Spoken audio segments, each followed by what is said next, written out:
Want to see how we're transforming farms into healthier ecosystems?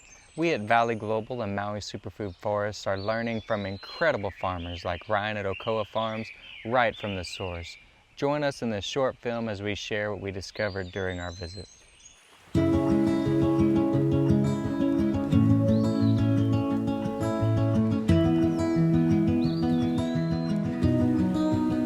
Sugarcane was one of the first things that we did, as a windbreak.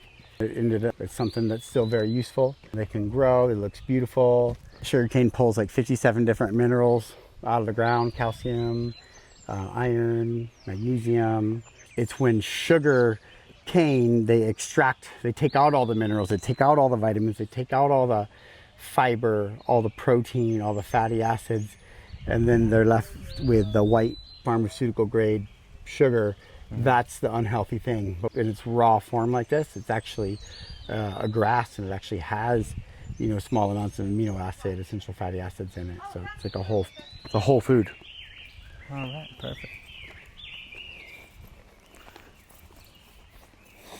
So we got our aloe or aloe, and the lemongrass is a great, that would grow really well for you as like a erosion control. If you have an area where you got a little bit of slope, you could put a hedge of either vetiver or lemongrass, and that's a useful herb that you can make tea with, or you can use in cooking.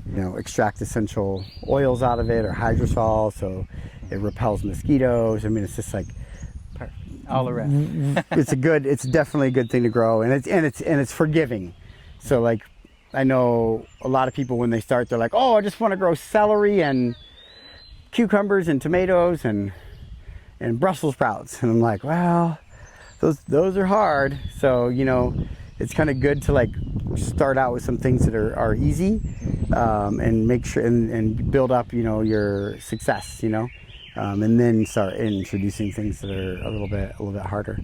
But yeah, Uncle George was saying, take it 1 square foot at a time. Yeah. He's like, and then just slowly. Yep. Once you got that, and it's good, and whether you count on all your water from the air, or if you irrigate, and once you got things settled and you don't need to spend so much time on it, then but you can go too much too quick, and then it becomes overwhelming, and then nothing gets the correct attention. And I've done that, so yes.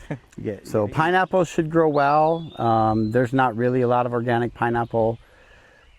We got a couple thousand pineapples, maybe averaged $10 to $15 each, so it's pretty good. So we know we're going to be able to triple that for next summer, and then the year after, we'll be able to triple that yet again by the next year, because every time, these ones have already been grown, and but they still put out these little babies.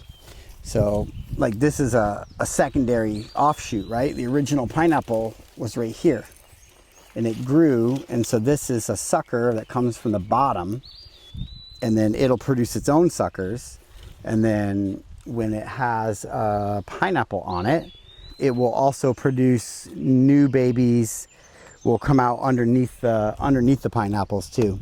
So you'll get what they call slips that come up underneath the pineapple for new propagating material, and then the suckers come from the bottom. These are planted too far apart, so it's kind of let's try this out, but you really want to plant them closer together so they don't fall over, because they do good and then they fall over, and that's they'll get sunburned if I leave it there. So I have to come back in and kind of put paper over it or prop it up, and that becomes it's okay, small amount, but if it's a lot of them, it's it's labor intensive, and you want to be able to spend your time doing other things. Join us on our global farm adventure. We're visiting amazing places like Okkoa Farms to learn their secrets and bring those lessons home to create our own sustainable farm. Love what we're building? Swing by valleyglobal.org and consider donating to help us grow stronger together.